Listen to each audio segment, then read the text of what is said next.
Screen visible है सबको मेरा? Yes ma'am. Yes ma'am. Yes ma'am. अच्छा, कल जो कराया था उसमें डाउट है किसी को? No ma'am. किसी नो को डाउट मैम। नहीं? तो आप लोग बताओ, फर्स्ट लॉ क्या बताता है हमें? कि मैम कोई बॉडी रेस्ट में है तो वो रेस्ट में ही रहना चाहती है, और अगर कोई यूनिफॉर्म मोशन में है तो वो उसी में रहना चाहती है, जब तक कोई एक्सटर्नल फोर्सेस पे ना। एक्सटर्नल फोर्सेस पे न लगी। करेक्ट। और सेकंड लॉ? वो फोर्स का F फॉर्मूला है। इक्वल टू एम में। फोर्स इक्वल्स टू एम या फिर force. Directly proportional to external force. Correct, momentum के चेंज के ऊपर है। अच्छा, फिर फोर्स की एसआई यूनिट क्या थी? न्यूटन। Newton per unit. और फिर हमारे पास अब वो जो फोर्स की जो सीजीएस यूनिट होती है वो क्या थी? डाइन। डाइन। डायन थी, है ना? डायन और न्यूटन में क्या रिलेशन था? 1 newton is equal to 10 raised to 10⁵. Correct, 1 newton equals to 10 की पावर 5 डायन। ठीक है।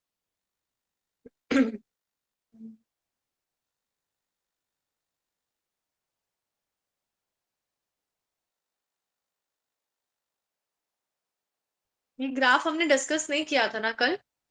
No ma'am. ठीक। तो अगर मैं यहाँ पे लिखूं force is equal to mass into acceleration. अब अभी तक मैं अगर एक फोर्स की बात करूं तो ये ठीक है, अगर ज्यादा फोर्स हो तो वैसे ऐसे लिख सकती हूँ। इसका मतलब क्या होता है? समेशन। समेशन, कि मैं बहुत सारे फोर्सेस को अगर जोड़ रही हूँ मैं ऐसे लिख सकती हूँ समेशन ऑफ फोर्सेस, और उससे फिर कुछ एक्सेलरेशन बन रहा है मास। अब अगर मैं इस मास को कांस्टेंट कर दूं कि मेरे पास मास कांस्टेंट है, तो मैं ये लिख सकती हूँ force is directly proportional to a. ऐसे लिख सकती हूँ मैं। Yes ma'am. इसका मतलब क्या है? मैम एक्सेलरेशन बढ़ेगा तो एक्सेलरेशन भी बढ़ेगा। करेक्ट, कि फोर्स बढ़ेगा तो एक्सेलरेशन भी बढ़ेगा। तो उसके लिए जो ग्राफ बनता है वो ऐसा बनता है कि हमारे पास यहाँ पे फोर्स बढ़ता जा रहा है, तो उसके साथ साथ हर पॉइंट पे अगर मैं देखूं तो एक्सेलरेशन भी बढ़ता जा रहा है। ये समझ आया सबको? Yes ma'am. Yes ma'am. Yes ma'am. फिर अगला देखते हैं। यहाँ पे हमने क्या करा, अगर मैं फोर्स को एक कांस्टेंट कर दूं कि फोर्स मेरा कांस्टेंट है, तो मैं ऐसे लिख सकती हूँ कि K equals to m a और K by a equals to m. मतलब मैंने फोर्स को एक कांस्टेंट K की तरह रख दिया और फिर एक्सेलरेशन को नीचे ले गई। यहाँ तक किसी को doubt? No ma'am. No ma'am. अब जैसे एक कांस्टेंट हटाएंगे मैं ये लिख सकती हूँ mass is inversely proportional to acceleration. ये लिख सकती हूँ मैं। Yes ma'am. इसका मतलब क्या है? कि मास कम होगा तो एक्सेलरेशन ज्यादा होगा, और अगर करेक्ट, एक्सेलरेशन कम तो मास ज्यादा। मैम ज्यादा होगी तो दूसरी कम होगी। बिल्कुल करेक्ट, कि हमारे पास अगर ए बढ़ रहा है तो एम कम होगा, एम बढ़ रहा है तो ए कम होगा। अब वो ग्राफ में भी देखते हैं। इनवर्सली प्रोपोर्शनल का ये शेप का ग्राफ बनता है हमारे पास, और इसमें भी देखो जब मास थोड़ा था तो एक्सेलरेशन कितना ज्यादा है, पर जब मास की वैल्यू बढ़ गई तो अब एक्सेलरेशन देखो वो तो बिल्कुल छोटा सा हो गया ना। Yes ma'am. तो ये हमारे पास इस केस में मास बन मतलब ग्राफ बन गया। अब अगर मैं आपसे पूछूं कि फोर्स इक्वल्स टू एम में अगर एक्सेलरेशन कांस्टेंट है और अब आपको बताना है फोर्स और मास के बीच में कौन सा ग्राफ बनेगा, तो पहले वाले जैसा बनेगा या दूसरे वाले जैसा? पहले वाले जैसे मैम। कि और कोई आंसर करना चाहता है? पहले वाला। पहले वाले जैसा ही बने। उस केस में क्या होगा, एक्सेलरेशन ये कांस्टेंट हो गया, तो हम लिख सकते हैं force is directly proportional to mass, कि जितना ज्यादा मास है उतना ज्यादा हमें फोर्स लगाना पड़ेगा। ये क्लियर है सबको? Yes ma'am. अब यहाँ पे पॉइंट है कि direction of both the net force and acceleration are the same. हाँ मैंने अब मान लेते हैं कि यहाँ पे एक ब्लॉक रखा हुआ है, मैं इधर से 40 न्यूटन का फोर्स लगा रही हूँ और इधर से कोई 50 न्यूटन का फोर्स लगा। अब ये ब्लॉक इस साइड मूव करने लग गया, पर मैंने तो अभी कहा था कि जिस डायरेक्शन में फोर्स लगता है उसी डायरेक्शन में एक्सेलरेशन मिलना चाहिए, पर ये तो अपोजिट डायरेक्शन में मिल रहा है। तो इसको कोई जस्टिफाई कर सकता है कि ऐसा क्यों हो रहा है? क्योंकि एक तरफ से ज्यादा लग रही है। करेक्ट, कि हमें जो यहाँ पे देखा हमने कि 40 न्यूटन से तो ठीक है यहाँ से लगा रहे, पर अकेला ये 40 नहीं लग रहा है, उसके अलावा ये 50 भी लग रहा है। तो अब अगर हम फोर्स देखेंगे तो टोटल फोर्स होगा 40 प्लस -50, जिससे आ गया -10। अब माइनस का मतलब है कि फोर्स जो है वो इस डायरेक्शन में लग रहा है, तो एक्सेलरेशन भी इसी डायरेक्शन में मिलेगी। तो हमें सिर्फ एक सिंगल फोर्स को नहीं देखना है, हमें देखना है कि अगर जो टोटल फोर्स है पूरी बॉडी पे, इधर वाला भी, उधर वाला भी, ऊपर वाला, नीचे वाला, सबको मिला के जो फोर्स बन रहा है वो किस तरफ है, उस तरफ होगा हमारा एक्सेलरेशन। तो यहाँ पे लिखा है direction of net force and acceleration RC. तो नेट फोर्स बहुत इंपॉर्टेंट है, समझ आया है सबको? Yes ma'am. अब यहाँ पे हमारे पास आता है वेट। वेट क्या होता है? mg mg होता है। फोर्स। mg होता है। m से क्या हो गया? मास। और g से? Acceleration due to gravity.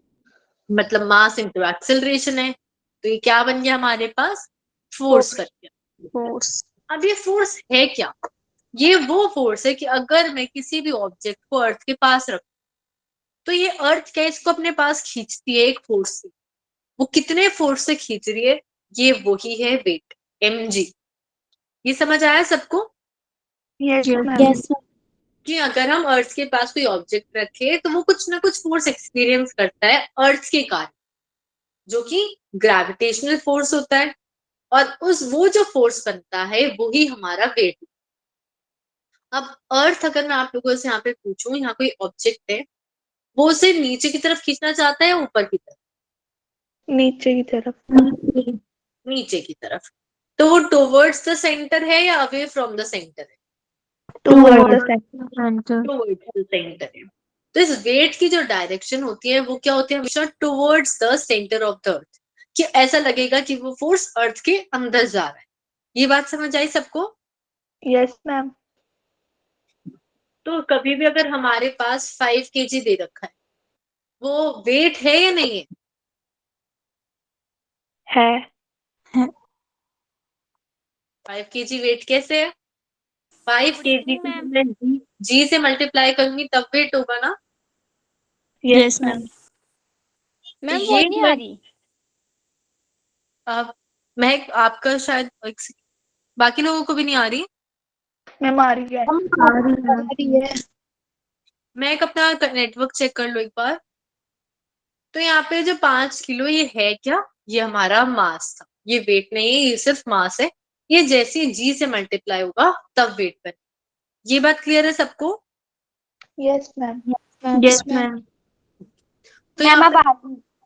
Okay Mahak, the weight of an object of mass m near the surface of the earth is mg and it is directed का मतलब है उसकी डायरेक्शन किस तरफ है? towards the center of the earth, अर्थ के centre की तरफ। अब यहाँ पे कुछ फोर्स की यूनिट्स है। हमारे पास सबसे पहले आई SI unit newton, prestigious unit आई डायन। और आपने पहले ही बता दिया कि 1 न्यूटन में 10⁵ डायन। अब अगर मैं आपसे पूछूं कि डायन की मतलब यूनिट बताओ, कि जैसे किलोग्राम, ग्राम, उसमें बोलते हैं, तो डायन को कैसे लिखेंगे?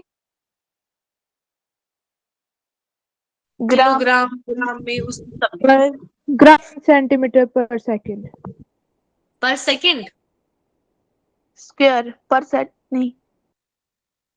बोलो, सोच के बोलो सब लोग। सिल्की बोलो, क्या डाउट है? Centimetre per second square. Centimetre per second square. देखो, हमारे पास फोर्स होता है मास इंटू एक्सेलरेशन। अगर मैं सीजीएस सिस्टम की बात कर रही हूँ तो सीजीएस में मास क्या हो जाता है? ग्राम। ग्राम हो जाता है। और एक्सेलरेशन क्या होता था हमारे पास? Metre per second square. है ना, metre per second centimetre. Square लिखते। तो मीटर का बन जाएगा सेंटीमीटर, और सेकंड बदलता है क्या? No ma'am. तो यहाँ पे एज इट इज आ गया सेकंड की पावर -2 या फिर सेकंड इनवर्स स्क्वायर। तो ये डाइन को हम ऐसे भी लिख सकते हैं। ये क्लियर है सबको? Yes ma'am. यस अब मैम। एक कुछ और अलग यूनिट्स हैं, वो भी न्यूमेरिकल्स में यूज होती हैं। उनको कहते हैं ग्रेविटेशनल यूनिट्स, कि जिसके अंदर ये जी वाला फैक्टर यूज होगा, उस यूनिट से जो फोर्स बनेगा उनकी बात करें। तो यहाँ पे लिखा हुआ है, it is the amount of force which produces an acceleration equal to g in a unit mass form. कि वो फोर्स जो जी एक्सेलरेशन प्रोड्यूस करे वो कितना है। तो वो देखते हैं, किसी भी बॉडी में जी एक्सेलरेशन तो अर्थ प्रोड्यूस करवाती है ना। Yes ma'am. Yes ma'am. अब यहाँ पे इस बात को समझो, मैं फोर्स को लिख रही हूँ मास इनटू एक्सेलरेशन। अब मैं चाह रही हूँ कि एक्सेलरेशन कितना हो, जी के जितना हो। तो यहाँ पे जी लिख दिया। अब एसआई सिस्टम में मास क्या होता है? केजी। केजी। केजी। तो मैं 1 kg लिख दी। तो अगर मेरे को 1 kg मास को जी एक्सेलरेशन से एक्सेलरेट कराना है तो कितना फोर्स चाहिए मेरे को? ये समझ आया सबको? Yes ma'am. और ये एक्चुअली में है क्या? जब भी हम मास को जी से मल्टीप्लाई करते हैं तो वेट बढ़ जाता है। तो मैं इसको ये भी लिख सकती हूँ 1 kg वेट। तो जैसे ही किसी 1 किलो की बॉडी पे 1 kg वेट अमाउंट का फोर्स लगेगा, उस टाइम पे उसके अंदर एक्सेलरेशन कितना होगा? जी के जितना होगा। ये समझ आया सबको? Yes ma'am. Yes ma'am. अब मेरे को पहले ये बताओ कि जो जी की वैल्यू है 9.8 मीटर पर सेकंड स्क्वायर, ये तो एसआई सिस्टम। सीजीएस में क्या होगी? सेंटीमीटर। 980। 980। किसने बोला 980? मैम मैंने। Very good Divyanshi. देखो, आपको पता है सेंटीमीटर पर सेकंड स्क्वायर तो आया ही है, पर ये 9.8 मीटर था। तो यहाँ पे तो सेंटीमीटर है, तो मीटर को सेंटीमीटर में कैसे कन्वर्ट करते हैं? 100। से 100 से मल्टीप्लाई करके 1 मीटर इक्वल्स टू 100 सेंटीमीटर। जैसे ही 9.8 को 100 से मल्टीप्लाई करूंगी कितना बनेगा? 980। 980। तो यहां से हमारे पास आया 9.8 metre per second square equals to 980 centimetre per second square. ये समझ आया है सबको? Yes ma'am. देखो, हमारे पास जो एक्सेलरेशन था अभी, वो था मीटर पर सेकंड स्क्वायर। अब मैंने पूछा कि इसकी वैल्यू बताओ सेंटीमीटर वाली यूनिट। तो ठीक है, यहाँ पे सेंटीमीटर लिख दिया, सेकंड स्क्वायर लिख दिया। पर 9.8 मीटर में वैल्यू थी, उसको सेंटीमीटर में बनाने के लिए 100 से मल्टीप्लाई करूंगी। जैसे अगर मैं 2 किलो का आपसे पूछूं कि कितना ग्राम बनेगा, हमने जी तो लगा दिया, पर इसको 1000 से मल्टीप्लाई करोगे तो 2000 ग्राम हो जाएगा, यस है ना। मैम। ऐसे ही 9.8 मीटर को सेंटीमीटर बनाने के लिए 100 से मल्टीप्लाई किया तो 980 सेंटीमीटर पर सेकंड स्क्वायर। ये समझ आया है सबको? Yes yes ma'am. मैम। अब क्या करते हैं, यहाँ पे एक फोर्स निकालते हैं जिसमें हम 1 ग्राम जो मास है उसको एक्सेलरेट करवा रहे इस जी की वैल्यू से, मतलब 980 सेंटीमीटर पर सेकंड स्क्वायर।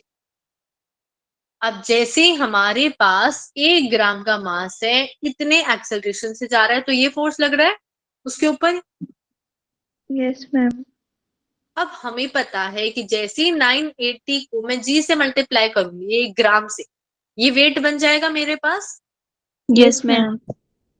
तो अब ये फिर से वही हो गया कि ये क्या है, ये 1 ग्राम का जो वेट है, अगर मैं इतना फोर्स लगा रही हूं किसी 1 ग्राम बॉडी पे, तो उसमें एक्सेलरेशन कितना होगा, जी के जितना होगा।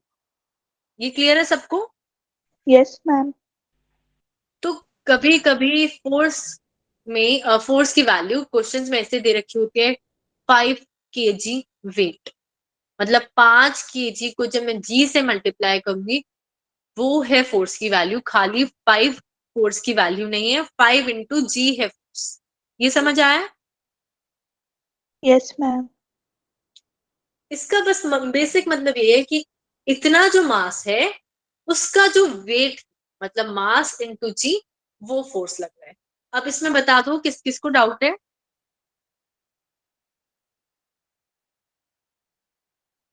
प्लीज डाउट हो तो बता दो। मैम वेट में 980 सेंटीमीटर ही आएगा। हाँ देखो, चाहे आप ये लगा लो, चाहे 9, आप चाहे 2 किलो बोलो या 2000 ग्राम बोलो, एक ही बात होती है। Yes, ऐसे ही ma'am. 9.8 मीटर पर सेकेंड स्क्वायर बोलो या 980 सेंटीमीटर पर सेकेंड स्क्वायर बोलो, एक ही बात होती है। मैंने यहाँ पे ये वाली वैल्यू इसलिए यूज करी क्योंकि यहाँ पे मास ग्राम में था, वहां पे जब केजी में था तो वैसा ही सिस्टम में तो मीटर पर सेकेंड स्क्वायर वाली यूज करी थी, 9.8 मीटर पर सेकेंड स्क्वायर। क्लियर है ये दिया? Yes, ma'am. और कोई डाउट है इसमें किसी को?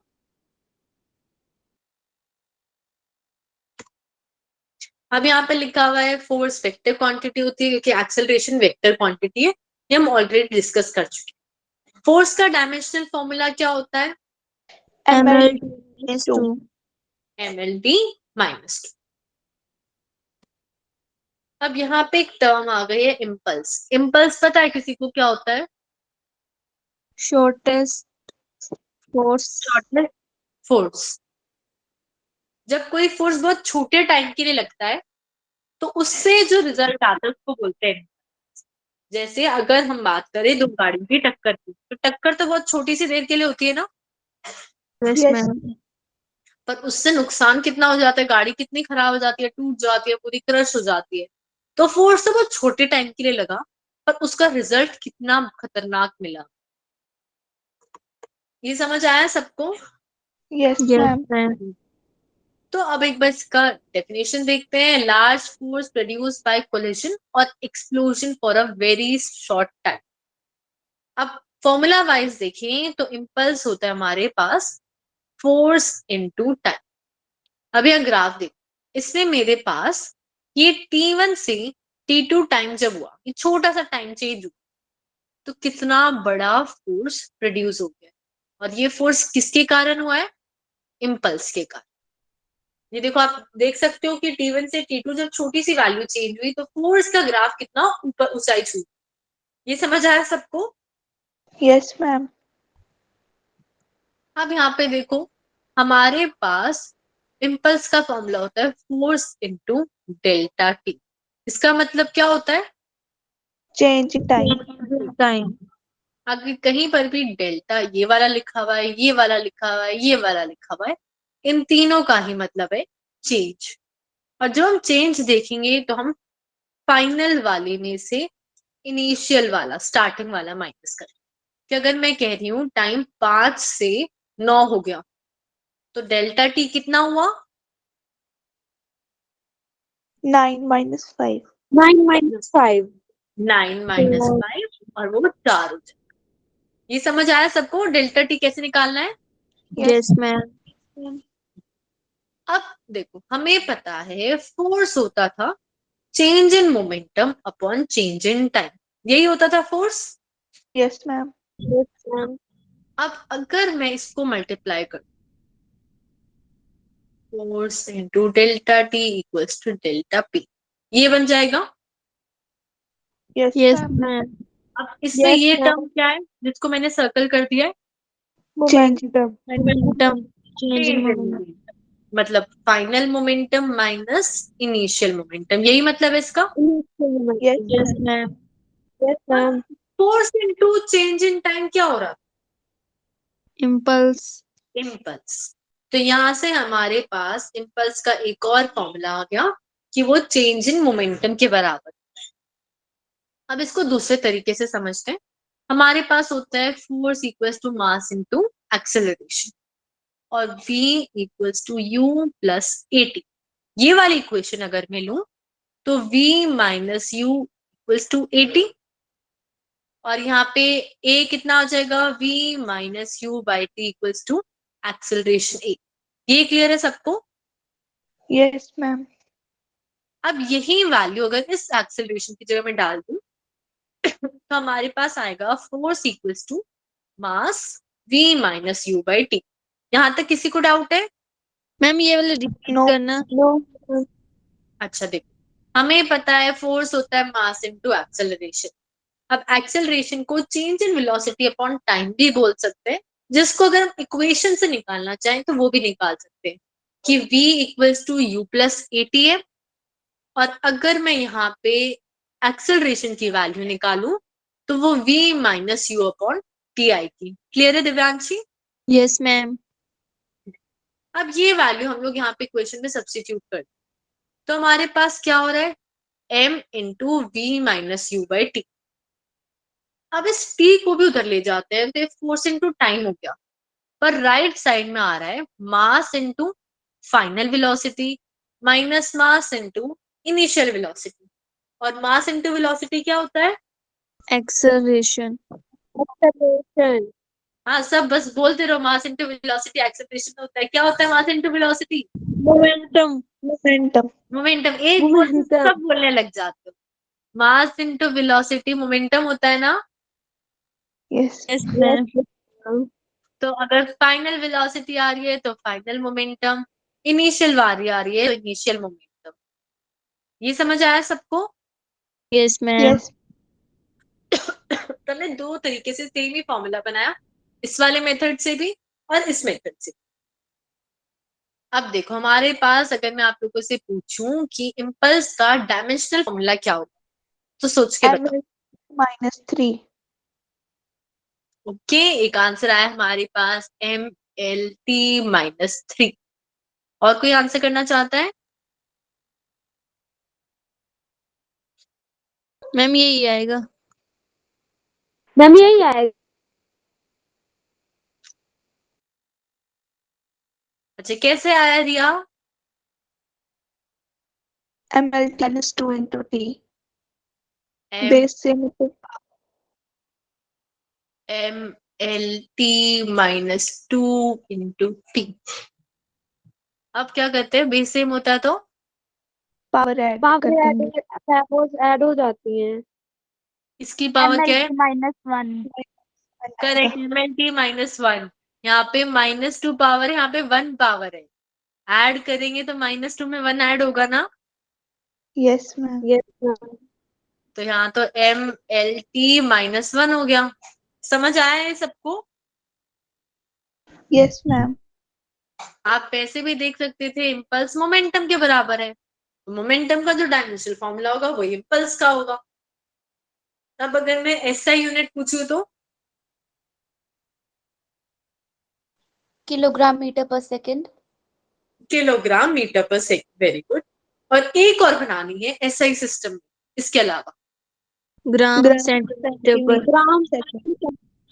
क्वेश्चन तो सुन लिया करो भाई, मैं बोल रही हूँ एसआई सिस्टम में ही बनानी है। न्यूटन पर सेकंड। न्यूटन पर सेकंड। सेकंड। न्यूटन पर सेकंड या Newton second? Second. Newton Newton पर सेकंड। सेकंड। देखो फोर्स को टाइम से मल्टीप्लाई कर रहे हैं तो पर सेकंड तो मतलब टाइम से डिवाइड हो गया ना। Yes ma'am. तो इम्पल्स निकालते हुए फोर्स को टाइम से मल्टीप्लाई किया तो न्यूटन सेकंड। ये दो एसआई यूनिट आ गई। समझ आया ये सबको? Yes ma'am. अब हमने कुछ फोर्स लगाया और छोटे से टाइम के लिए लग रहा था तो इतना इम्पल्स मिल रहा था हमें। अब हमें पता है इम्पल्स होता है फोर्स इनटू टाइम। अब कुछ ना कुछ इम्पल्स हमें फिक्स वैल्यू मिल गई तो उस केस में हमारे पास ऐसे लिख सकती हूँ कि मैं फोर्स इनटू टाइम कांस्टेंट हो गया और force is inversely proportional to time. ये लिख सकती हूँ यस मैम। कि हमारे पास कुछ चीज हुई उसके बाद इम्पल्स फिक्स हो गया कि इम्पल्स तो इतना ही हो, पर मैं निकालना चाह रही हूँ फोर्स। तो मेरे को पता है फोर्स इनटू टाइम होता है इम्पल्स। अब हमें पता है इम्पल्स कांस्टेंट हो गया तो उसको k लिख दिया, और फिर हम लिख सकते हैं फोर्स और टाइम इनवर्सली प्रोपोर्शनल। ये समझ आ रहा है सबको? Yes, ma'am. अब डिनोमिनेटर छोटा होता है तो आंसर बड़ा होता है या छोटा होता बड़ा. बड़ा। है? बड़ा होता है।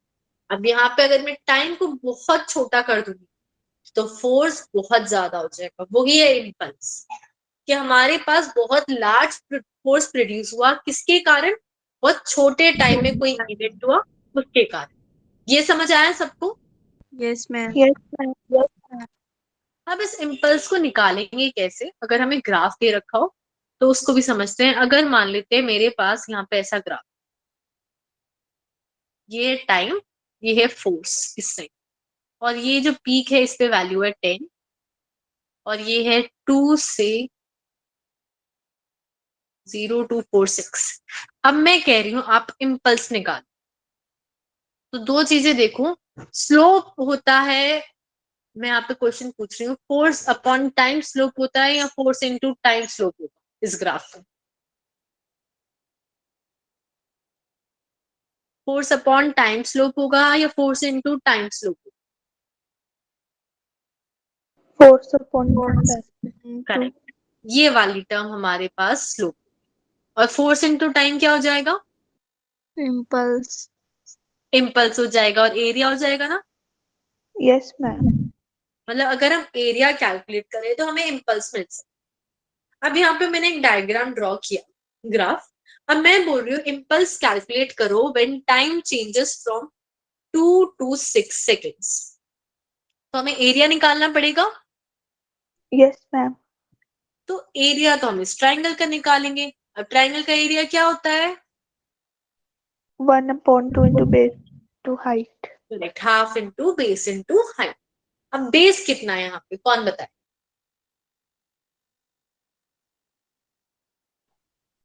4. ओके, एक आंसर 4 आया। और कोई आंसर करना चाहता है?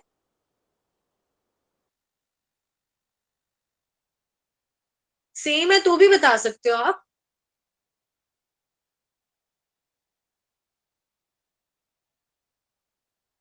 कितना है बेस यहाँ पे? प्लीज कोई और आंसर भी करो।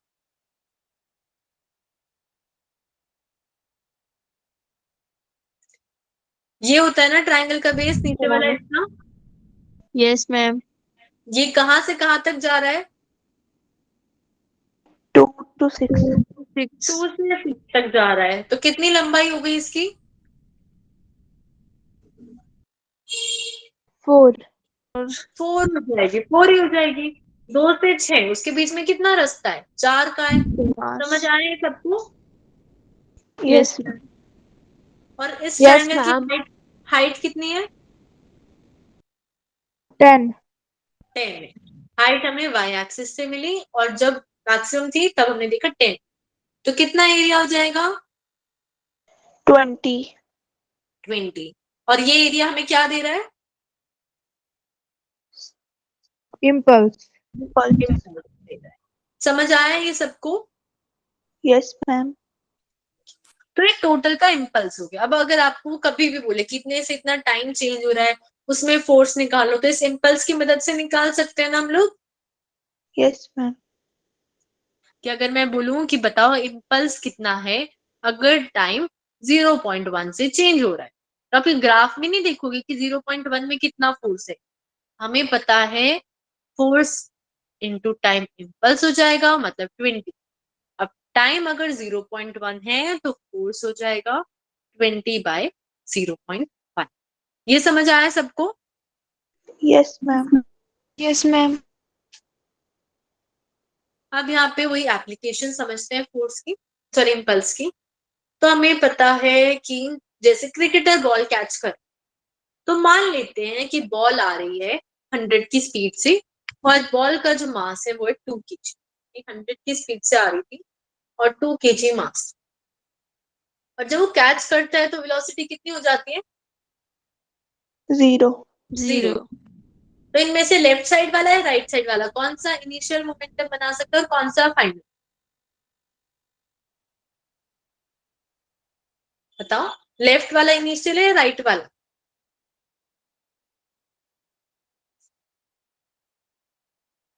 इनिशियल का मतलब स्टार्टिंग वाला होता है, फाइनल का मतलब बाद वाला होता है। बॉल पहले पकड़ते हैं, बॉल पहले आती है, आती है। तो कौन से वाला पहले हो गया? राइट वाला। अरे इसमें पकड़ ली है, 0 वेलोसिटी हो गई। बॉल तो इतनी वेलोसिटी से आएगी ना। Yes ma'am. तो ये इनिशियल वाला हो गया और ये फाइनल वाला हो गया। और क्या फॉर्मूला होता था मोमेंटम का? Mass into velocity. Mass into velocity. अब चेंज इन मोमेंटम कैलकुलेट करते हैं। तो फाइनल तो 0 हो गया, 2 इंटू 0, और इनिशियल वाला हो गया 200। इसमें किसी को डाउट? No ma'am. अब हमें पता है कि बॉल की स्पीड फिक्स है, 100 से आ रही है, और लास्ट में मेरे को कैच ही करनी है, तो फाइनल मोमेंटम फिक्स है। तो ये चेंज इन मोमेंटम की वैल्यू फिक्स है कि भाई इतना तो चेंज होगा। और चेंज इन मोमेंटम से क्या मिलता है? इम्पल्स। इम्पल्स मिलता है। तो अब मेरे पास इम्पल्स कांस्टेंट आ गई। जब इम्पल्स कांस्टेंट होती है, हमारे पास ये आता है force is inversely proportional to time. ये बात प्लीज समझ लो अच्छे से कि जब इम्पल्स कांस्टेंट आ रही है तो फोर्स और टाइम इनवर्सली प्रोपोर्शनल है। इसमें किसी को डाउट है? नो। No ma'am. तो अगर हम टाइम इंक्रीज कर देंगे तो फोर्स कितना प्रोड्यूस होगा? कम प्रोड्यूस होगा। और टाइम कम करेंगे तो फोर्स ज्यादा प्रोड्यूस होगा। अब हम यहाँ पे जो क्रिकेटर है, ये बॉल कैच करते हुए अपने हाथ पीछे की तरफ करता है। ऐसा क्यों करता है? क्योंकि अगर वो तभी के तभी कैच, अच्छा ठीक है, आप लोग एक्सप्लेन करो क्यों करता है। टाइम इंक्रीज हो जाए तो जिससे लीनियर मोमेंटम फोर्स हो सके। टाइम इंक्रीज होने से क्या होगा? फोर्स कम हो जाएगा। कम हो फोर्स जाएगा। कहाँ पे लग गया था? मैम टाइम बताओ। ज्यादा होगा तो मोमेंटम चेंज हो जाएगा, जिससे फोर्स कम हो जाएगी और उसको कम लगेगी। हाँ, जो हाथ पे फोर्स हो रहा था वो कम हमारे पास लगेगा, क्योंकि हमने क्या क्या कैच करते हुए हमने ज्यादा टाइम में कैच करी। तो जो फोर्स प्रोड्यूस हुआ उस चेंज इन मोमेंटम से वो कम हुआ और हमारे हाथ पे चोटने लगेगी। ये बात समझ आई सबको? यस। Yes ma'am. ऐसे ही यहाँ पे जो नीचे वाला केस, ये गाड़ी में क्या खुल रहा है इधर नीचे वाली में?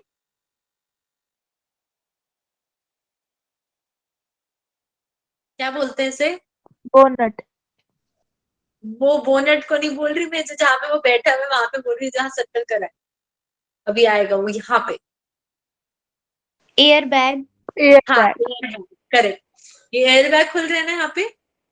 Yes ma'am. अब हो क्या रहा है, पहले वाले केस में हमारे पास एयर बैग नहीं, तो इस गाड़ी की जब टक्कर हो रही थी तो इस आदमी का बिल्कुल सीधा जाके एकदम से 1 सेकंड के अंदर आगे शीशे में और हैंडल पे मुंह लगा। दिख रहा है सबको? Yes ma'am. है ना। अब दूसरे वाले केस में क्या हुआ, जब वो टक्कर होने जा रही थी इससे पहले वो एयरबैग खुली। एयरबैग ने क्या किया, वो टक्कर होने का टाइम को बढ़ा दिया कि एक तो कि भाई डायरेक्ट यहाँ दीवार पे आपकी सीधी टक्कर लग जाए, और एक यहाँ पे एक ना गद्दा लगा दिया जाए, तो आपकी धीरे धीरे धीरे धीरे जाके आप लास्ट तक पहुंचोगे। तो हमने टाइम इंक्रीज कर रहे हैं। Yes ma'am. तो टाइम इंक्रीज करने से क्या हुआ, हमारे जो मुंह पे फोर्स आना था वो कम हो गया और हमें चोट कम आती है। समझ आया ये सबको? Yes ma'am. जैसे अगर हम यहाँ पे खड़े हैं और कोई आपको पीछे से यहाँ पुश कर दे, तो आप सीधा जाके दीवार, ये वॉल है हमारे पास, दीवार पे जाके आपका सर लगेगा एकदम से। पर वहीं अब यहाँ पे आप खड़े हो, कोई आपको पुश करे और यहाँ पे एक बलून लगा हुआ है, तो अब आप धीरे धीरे जाके टक्कर खाओगे ना उसमें, तो वो धीरे धीरे पिचकता जाएगा बलून, उसके बाद फाइनली जाके टक्कर लगेगी, है ना। यस। तुमने टाइम इंक्रीज कर दिया, जिससे क्या हुआ, जो हमारे मुंह पे फोर्स लगना था वो कम हो गया। तो यहाँ पे लिखा हुआ है more is the time, lesser is the force. ये क्लियर है सबको? यस। यस। यस। अब हमारे पास न्यूटन का थर्ड लॉ हो गया। ये छोटा सा लॉ है, क्या कहता है ये लॉ कि कोई सिंगल फोर्स एग्जिस्ट कर सकता है या नहीं कर सकता है?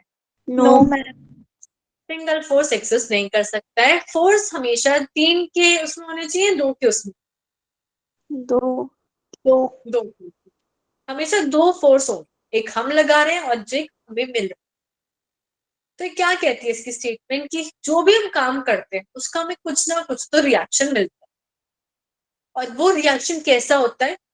Equal and opposite. इक्वल का मतलब है साइज सेम, कि अगर हमने 5 साइज का लगाया तो हमें 5 का ही मिलेगा। और अपोजिट का मतलब अगर राइट साइड लगा रहे हैं तो लेफ्ट साइड। ये बात समझ आई सबको? Yes yes ma'am. Yes ma'am. अब यहाँ पे लिखा हुआ है force vector A on B, मतलब वो फोर्स जो ए बी पे लगा रहा है, और इधर लिखा हुआ है वो फोर्स जो बी ए पे लगा। ये दोनों इक्वल तो हैं, पर क्योंकि वेक्टर है इसलिए यहाँ पे एक नेगेटिव साइन आ गया। ये क्या बता रहा है negative sign? Opposite direction. Opposite directions. यहाँ तक किसी को डाउट है? नो मैम अब यहाँ पे आदमी ना इस बोर्ड से कूद के बाहर जाने की कोशिश कर रहा है। ये नॉर्मली अगर चल के भी जाएगा तो भी, तो चलने के टाइम पे इसने क्या किया? ये चाह रहा था कि भाई दम लगा के आगे की तरफ पहुंच जाए, ऐसे ही चाह रहा था ये। यस मैम अब ये दम लगा रहा है आगे जाने के लिए, तो अब इसका कुछ तो कुछ रिएक्शन होगा ना, कि आगे जाना चाह रहा है तो कोई तो चीज है जो पीछे जाएगी। अब वो पीछे कौन सी चीज जाती है? ये बोट। तभी हमारे पास, आपने कभी देखा होगा तो अगर कोई बोट भी होती है किनारे पे लगी हुई तो उसको बांध के रखते हैं जब उतरने का टाइम होता है, लेकिन जब हम उतरेंगे वो बोट थोड़ी थोड़ी पीछे खिसक जाएगी। अब इतनी ज्यादा ना पीछे खिसक जाए जिसको पकड़ने के लिए पानी में जाना पड़े, इसलिए हम बांध के भी रखते। समझ आया सबको? Yes ma'am Yes, ma'am. तो यहाँ पे हम लोग बाहर निकलने के लिए एक्शन कर रहे थे, और बदले में इस बोट ने पीछे की तरफ रिएक्शन कर। अब यहाँ पे कुछ पॉइंट्स हैं एक्शन रिएक्शन पेयर्स के ऊपर। ये सारे इंपॉर्टेंट है समझने, तो प्लीज ध्यान से सुनना। फर्स्ट है कि अकर साइमल्टेनियस। तो साइमल्टेनियसली का मतलब दोनों एक ही टाइम पे एक ही टाइम पे कर, कि अगर मैंने यहाँ पे फोर्स लगाया तो ऐसा नहीं है कि मेरे को आधे घंटे बाद रिएक्शन मिलेगा, मेरे को उसी टाइम पे रिएक्शन मिल जाता है, बिल्कुल जब मैंने लगा रही हूँ उसी के साथ साथ होता है। ये बात समझ आई है सबको? यस यस मैम तो ये साथ साथ हमें फोर्स मिलता रहता है टुगेदर। फिर अगला है हमारे पास अपोजिट डायरेक्शन, कि अगर एक चीज राइट साइड लग रही है तो दूसरी चीज लेफ्ट साइड ही लगेगी। अगर दोनों ही राइट साइड हो गई तो वो ऐड हो जाएंगे, है ना, रिएक्शन थोड़ी होगा, तो हमें और ज्यादा एक्शन मिल गया। ये समझ आया सबको? Yes ma'am. अब third point, act along the same line. तो लाइन इसको बोल। अब इसका मतलब क्या है? अगर ये फोर्स, हम कोई भी एक्शन कर रहे हैं इस लाइन पर, चाहे इधर कर रहे हैं इधर कर रहे हैं कहीं पे भी कर रहे हैं, हमें इसी लाइन पे रिएक्शन मिलेगा। उससे मतलब नहीं कि यहाँ पे मिल रहा है, यहाँ पे मिल रहा है, यहाँ पे मिल रहा है, यहाँ पे मिल रहा है, कहीं पर भी मिल सकता है, पर इसी लाइन पे मिले। जैसे यहाँ पे बॉल है, ये अगर ऊपर की तरफ फोर्स लगा रही है तो उस लाइन को मैंने सीधा ड्रॉ करा, और उसी लाइन पे नीचे की तरफ हमें रिएक्शन मिली। ये समझ आया? Yes ma'am. है ना? फिर अगला पॉइंट है डिफरेंट ऑब्जेक्ट्स, कि जैसे बॉल ऊपर की तरफ लगा रही थी, पर ये जो है एक्चुअली में क्या हो रहा है, हमारे पास यहाँ पे 2 फोर्सेस लग रहे हैं।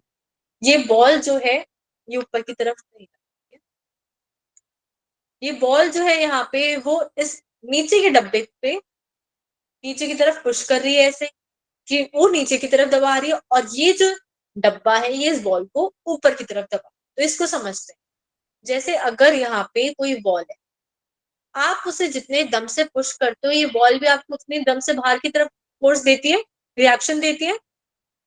Yes ma'am. ये हमने एक्शन किया, ये हमें रिएक्शन। अब आपने दीवार पे फोर्स लगाया, पर दीवार ने दीवार पे नहीं लगाया, दीवार में आपके ऊपर लगाया, तो ऑब्जेक्ट बदल गया है जिसके ऊपर फोर्स लगा। अब इस थर्ड पॉइंट को भी फिर से देखते हैं, act along the same line. अब मान लेते हैं दीवार इस लाइन के साथ में यहां से फोर्स लगा, यहाँ पे नहीं लगा रही, तो क्या होगा? वो हम पे नहीं लगाएगी लगेगा मैम वो। वो हम पे नहीं लगेगा, पर वो दीवार वहां से टूट जाएगी ना। Yes, ma'am. है ना, फिर वो दीवार हम पे गिर जाएगी। तो हमें जो यहाँ पे रिएक्शन और एक्शन की बात करनी है वो सिर्फ एक स्ट्रेट लाइन पे बात करनी है। फिर अगला पॉइंट है equal magnitude and same nature.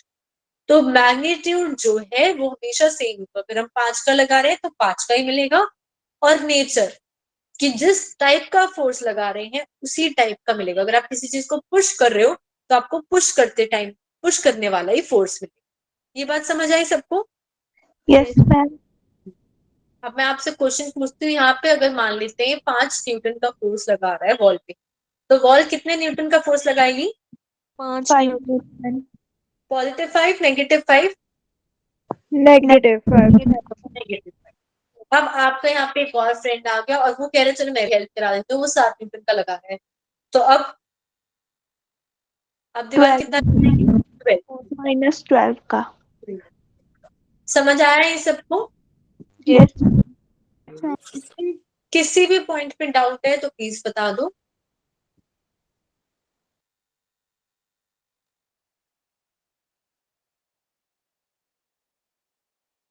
नहीं है किसी को डाउट? No, ma'am. अब यहाँ पे हम थर्ड लॉ के एप्लीकेशंस पे चलते। तो सबसे पहली बात, अगर हम बात करें, ये ग्राउंड है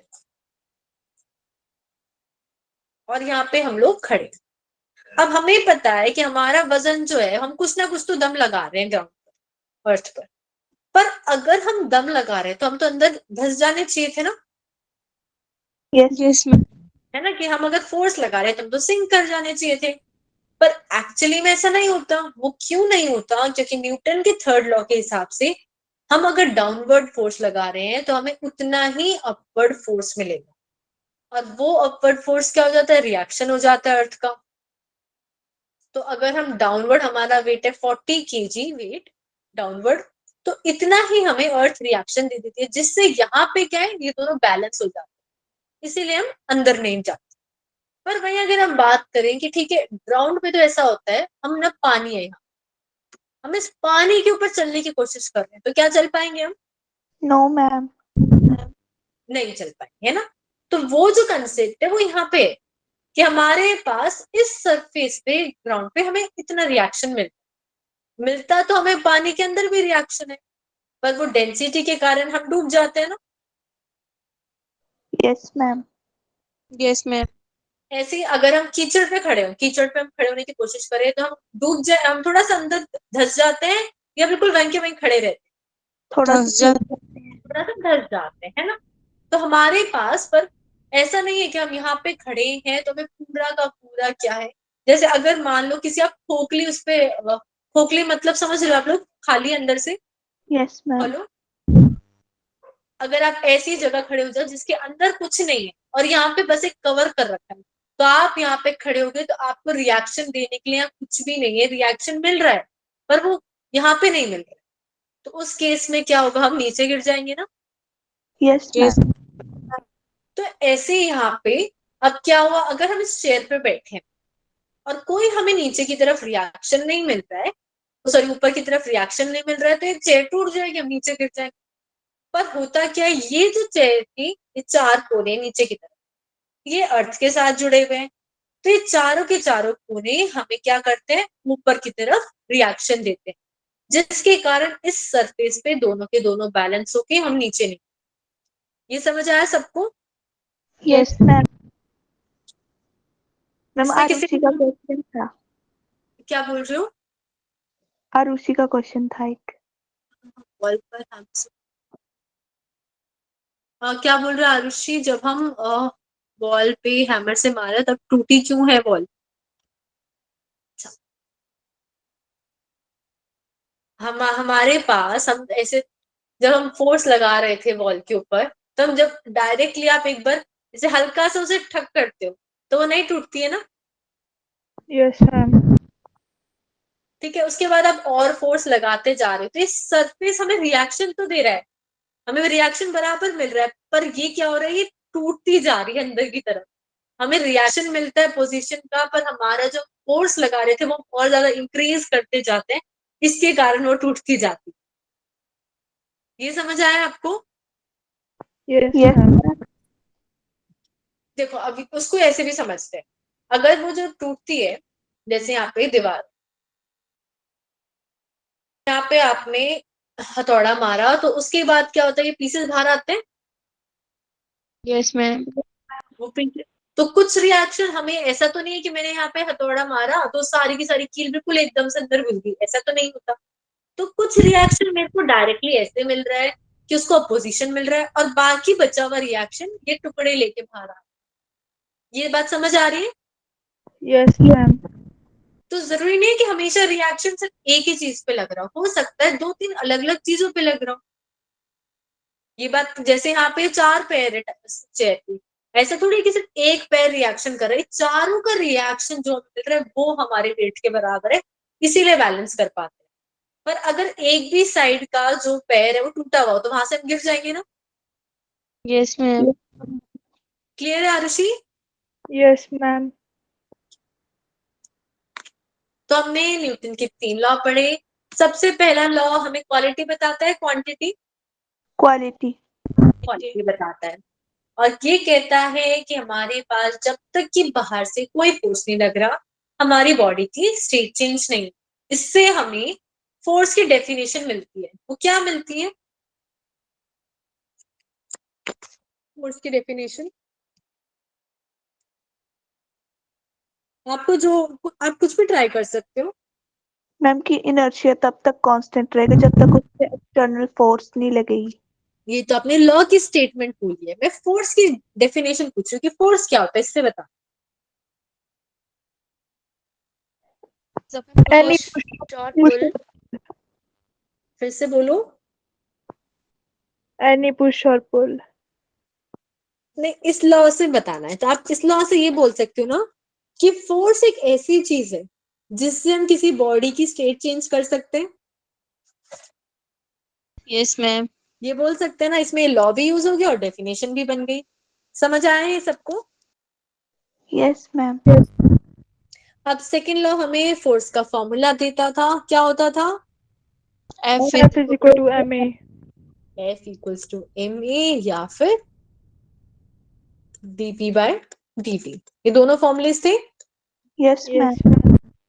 और थर्ड लॉ ने हमें बताया कि जो सारे फोर्सेस हैं वो पेयर बनते हैं, अगर हम एक्शन कर रहे हैं तो कुछ ना कुछ हमें रिएक्शन मिलता है। अच्छा, इन तीनों में से वैसे तो तीनों ही रियल है, एक लॉ सबसे मेन होता है, कौन सा होता है वो? Second. सेकंड वाला। उसको क्यों बोलते हैं रियल लॉ? मैम क्योंकि उससे फर्स्ट और थर्ड डिराइव कर सकते हैं। फर्स्ट और थर्ड लॉ डिराइव कर सकते हैं। Very good. देखो हमारे पास होता है force is equal to change in momentum upon time, external force. अगर हम माने कि एक्सटर्नल फोर्स 0 है तो change in momentum with time 0 हो जाएगा। Yes ma'am. Yes, ma'am. तो यहां से हम लिख सकते हैं mass into change in velocity with time 0। किसी चीज का मास 0 हो सकता है, नो मैम। मतलब उसकी वेलोसिटी की चेंज जो है वो 0 है, और वेलोसिटी का चेंज 0 है मतलब वेलोसिटी नहीं बदल रही है। इससे हमने क्या देखा कि अगर हम बाहर से कोई फोर्स नहीं लगा रहे हैं तो अगर वेलोसिटी उसकी 0 थी मतलब रेस्ट पे था तो रेस्ट भी रहेगा, और अगर मोशन पे है तो मोशन नहीं रहेगा। है ना, प्रूव हो गया ना फर्स्ट लॉ? Yes, ma'am. अब ऐसे अगर हमें थर्ड लॉ समझना हो इससे, तो हमें पता है कि फोर्स होता है change in momentum with time. अब मान लेते हैं ए कुछ बी पे फोर्स लगा रहे हैं, दो चीजें ए और बी। तो ए जब बी पे फोर्स लगा रहा है तो किसका मोमेंटम चेंज होगा? ए का B. या बी का? बी का होगा। ऐसे ही जब बी ए पे लगा रहा है तो किसका मोमेंटम चेंज होगा? A का। अब क्या करते हैं, इन दोनों को ऐड कर देते हैं, तो हमारे पास यहां से आ गया चेंज टाइम मोमेंटम ए का और मोमेंटम बी का। अब मैं अज्यूम करती हूँ कि बाहर से ना कोई फोर्स नहीं लग रहा, मतलब और कोई एक्सटर्नल फोर्स, कि जो टोटल फोर्स हमारे पास एक्सटर्नली है वो 0 है। तो उस टाइम में चेंज इन मोमेंटम क्या होता है जब एक्सटर्नल फोर्स 0 है? तो 0. जीरो हो जाएगा। पर यहाँ पे तो हमारे पास ये चेंज आ रहा था, तो इसका मतलब ये जीरो हो गया। Yes ma'am. अब इस इक्वेशन को देखूं मैं, तो मैं यहाँ से लिख सकती हूँ force A on B is equal to minus of force B on A, कि जितना A B पे फोर्स लगा रहा था उतना ही B A पे फोर्स लगा रहा है, और डायरेक्शन क्या है, नेगेटिव है। ये कब का केस है, जब हम मान रहे हैं कि जो टोटल फोर्स है वो पूरा का पूरा सिस्टम पे नेगेटिव जीरो होता है। क्लियर है सबको? Yes ma'am. Yes ma'am. अब यहाँ पे लेट्स डिस्कस देखते हैं। फर्स्ट क्वेश्चन है, how are we able to walk if earth exerts equal and opposite force on every body, कि हम चल कैसे पाते हैं जब हर body equal and opposite force करती है। क्या इसका मतलब न्यूटन का थर्ड लॉ गलत है? No ma'am. मैम क्योंकि अर्थ भी हमारे ऊपर फोर्स लगाती है। वही तो कह रहा है ये कि अर्थ, हम लोग अर्थ पे लगा रहे हैं, अर्थ हमारे पे लगा रही है, तो हम चल कैसे पाते? ये तो बैलेंस हो गए। हम जब चलते हैं हम अर्थ को पीछे की तरफ पुश करते हैं। वेरी गुड, किसने बोला? दिव्यांशी। जी। अच्छा देखो, जब हम चलते हैं, जैसे अभी आप ट्राई कर सकते हो, एक बार खड़े होके चल के देखो, आप क्या करोगे, अपने पैर से पीछे की तरफ ऐसे पुश करते हो यस मैम। है ना? पैर को थोड़ा सा उठाते हैं ताकि हम लोग क्या करें, जो अर्थ है उसको पीछे की तरफ पुश करें। तो हो क्या रहा है, हम ऐसे पुश कर रहे हैं अर्थ को पीछे की तरफ, हम ऐसे फोर्स लगा रहे हैं इस अर्थ पे, अंदर जा रहा है ये अर्थ के अंदर। अब हमने यहाँ पे फोर्स लगाया तो हमें कुछ रिएक्शन मिलेगा। Yes ma'am. अब ये तो ठीक है, ये वाला रिएक्शन हमें अर्थ दे रही है, इसके अलावा हमारा वेट भी तो नीचे की तरफ काम करता है ना। Yes ma'am. अब अगर इस आर को मैं मान लेती हूँ कोई एंगल थीटा है, मैं इसको दो टुकड़ों में तोड़ देती हूँ, तो ये वाला हो जाएगा आर कॉस थीटा, और ऊपर वाला r sine theta. R sine theta. अब हम जब चल रहे हैं या खड़े हुए हैं तो धरती तो नहीं धंसती, मतलब एम जी और आर साइन थीटा तो बैलेंस कर देते हैं ना एक दूसरे को, यस मैम। है ना। पर यहाँ पे और आर कॉस थीटा के पास कुछ भी नहीं बचा है लेफ्ट साइड में बैलेंस करने के लिए, तो ये वाला फोर्स तो बच गया, और ये भी आगे की तरफ है। तो इसी आगे की तरफ जाने फोर्स को के कारण हम लोग मूव कर पाते हैं, कि हम क्या कर रहे हैं, हम आगे की तरफ जाना चाह रहे थे, पर उसके लिए हमने बैकवर्ड फोर्स लगाया, सब कुछ बैलेंस करने के बाद बस ये आर कॉस थीटा बच गया। समझ आया ये सबको? Yes ma'am. तो न्यूटन का थर्ड लॉ फ्लॉड नहीं है, हमने सारी जगह अभी भी एक्शन और रिएक्शन ही यूज कर। अब नेक्स्ट क्वेश्चन है हमारे पास, why don't we get hurt while falling on a mattress. Mattress क्या होता है? गद्दा। गद्दा। क्या हमें चोट क्यों नहीं लगती जब हम गद्दे पे गिरते हैं? मैम क्योंकि क्योंकि वो सॉफ्ट होता है और उसमें टाइम ज्यादा लग जाता है। टाइम और टाइम ज्यादा लग जाता है कोलिजन का, वो अंदर ऐसे क्या होगा, स्क्वीज होता जाएगा, और फिर जाके हमारी जो कोलिजन है वो होगा, तो टाइम इंक्रीज हो गया, तो फोर्स क्या हो गया, डिक्रीज हो गया। फिर यहाँ पे if an object has zero net force then does it mean it has zero mass, कि अगर किसी ऑब्जेक्ट में जीरो नेट फोर्स है तो क्या मतलब उसमें जीरो मास है? No ma'am. क्यों नहीं, बताओ।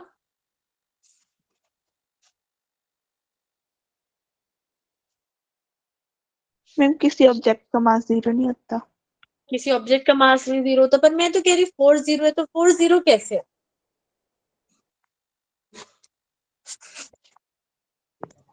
अगर दोनों साइड से इक्वल फोर्स लगे तो।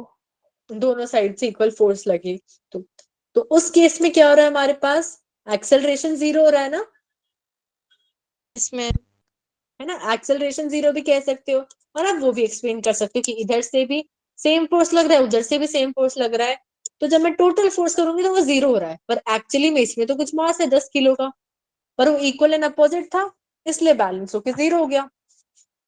और जीरो फोर्स का मतलब मास जीरो नहीं है, उसका मतलब है एक्सेलरेशन जीरो है। ये क्लियर है सबको? Yes ma'am. Yes ma'am. अब यहाँ पे एक और क्वेश्चन है, flight of a bird bye pushing the air downward with the help of wings is an example of which law of Newton? कि जो bird third law of motion, motion कैसे होता है ये? इक्वल क्योंकि जब विंग्स नीचे की तरफ फोर्स लगेगा तो ऊपर के लिए भी लगेगा। करेक्ट। R पर हमारे थीटा पास हमारे पास यहाँ पे क्या होता है, ये जो बर्ड है इसे हवा को नीचे की तरफ पुश करती है, तो ऐसे डाउनवर्ड फोर्स लगाती है, पर हमें उतना ही रिएक्शन मिल जाता है ना बैकवर्ड। Yes ma'am. अब अगर हम देखें पैरेललोग्राम लॉ लगाएं तो एक फोर्स यहाँ पे एक फोर्स यहाँ पे, तो इनके बीच में कहीं रिजल्टेंट बनेगा ऐसे, यस Yes. मैम। ये रिजल्टेंट हमें बीच में लग रहा है और वो भी ऊपर की तरफ, तो इस रिजल्टेंट के कारण ही क्या हो रहा है, बर्ड मूव कर पा रही है। और इसमें कौन सा लॉ यूज करा, थर्ड लॉ। क्लियर है ये सबको? Yes yes ma'am. Ma'am. Yes ma'am. तो और कोई डाउट है अभी किसी को? बाकी नेक्स्ट क्लास में कंटिन्यू करेंगे। No ma'am. सबको क्लियर है? Yes ma'am. संडे की टेस्ट की तैयारी कैसी चल रही है? इस बार प्लीज सबको देना है टेस्ट।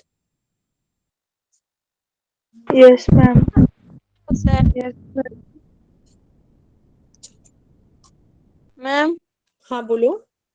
मैम सोनार हाँ वो क्या होता है, सोनार जो मैम दूसरे चैप्टर में है। सुनार। Yes ma'am. अच्छा एक सेकंड, आरुषि ने भी कुछ मैसेज कर रखा है, मैम अगर आयरन वाली नहीं डाल रहे होता है तो उसमें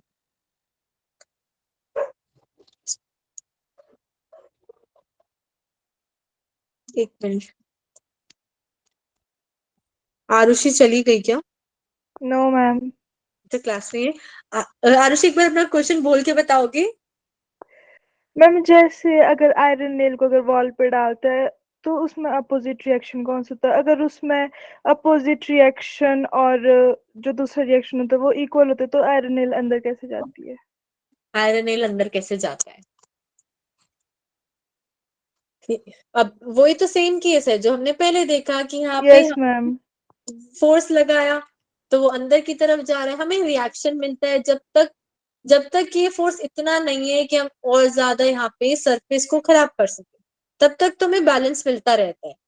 पर जैसे ही हमारे पास क्या होगा, अच्छा इसको आप ये भी समझो, जब आप मान लो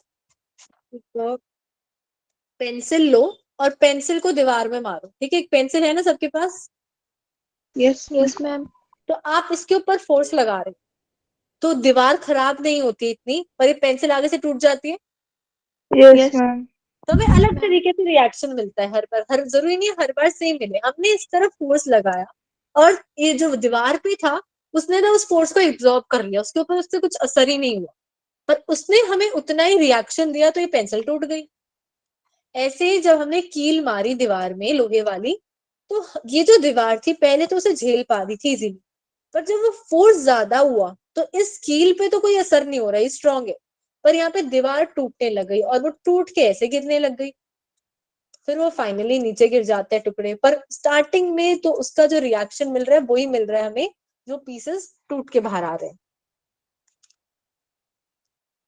आरुषि समझ आया है? Yes ma'am. हाँ बोलो दिव्यांशी। सोनार। सोनार समझना है अभी, साउंड नेविगेशन। Yes ma'am. अच्छा तो हमारे पास यहाँ पे सोनार क्यों यूज होता है सोनाक्षी, बताओ? जब पानी के अंदर कोई यहाँ पे चीज होती है तो हम लोग क्या करते हैं, हम सिग्नल्स भेजते हैं, फिर हम देखते हैं कि वो सिग्नल कितनी देर में आ रहे हैं, और जितनी देर में आ रहे हैं उसके हिसाब से हम पता लगा सकते हैं कि ये जो चीज है ये पानी के कितने अंदर है, ये कहाँ पे। समझ आए ये? Yes ma'am. तो हमें ये पता होता है कि भाई हम जो भी चीज भेज रहे हैं उसकी स्पीड क्या है पानी, और फिर हम जब भेजते हैं तो हमें पता है कि चलो ठीक है, अब वो वापस आ रही है तो किसी चीज से टक्कर खा के ही वापस आ रही है, अगर वो वापस नहीं आ रही है मतलब अंदर कुछ है नहीं, पर अगर वो वापस आ रही है तो बीच रास्ते में उसे कुछ मिल गया जिसके कारण वो रिफ्लेक्ट होके वापस आ रही है। अब मान लेते हैं कि वो 10 सेकंड में वापस आ रही है और हमें वेलोसिटी पता है कि for example 10 metre per second है, तो हम वेलोसिटी आ गई और हमने टाइम नोट कर लिया वापस आने का, और उसकी मदद से हम निकाल सकते हैं कि उसने कितना रास्ता ट्रेवल करा, और उससे हमें पता चल जाएगा कोई चीज जो रुकावट है कुछ भी है वो कहाँ पर है। क्लियर है दिव्यांशी? Yes ma'am. और कोई डाउट है किसी को अभी? No ma'am.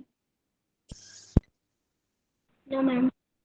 Thank you then everyone. Thank you ma'am. Bye ma'am. Bye bye. Thank you. Bye ma'am. Bye bye.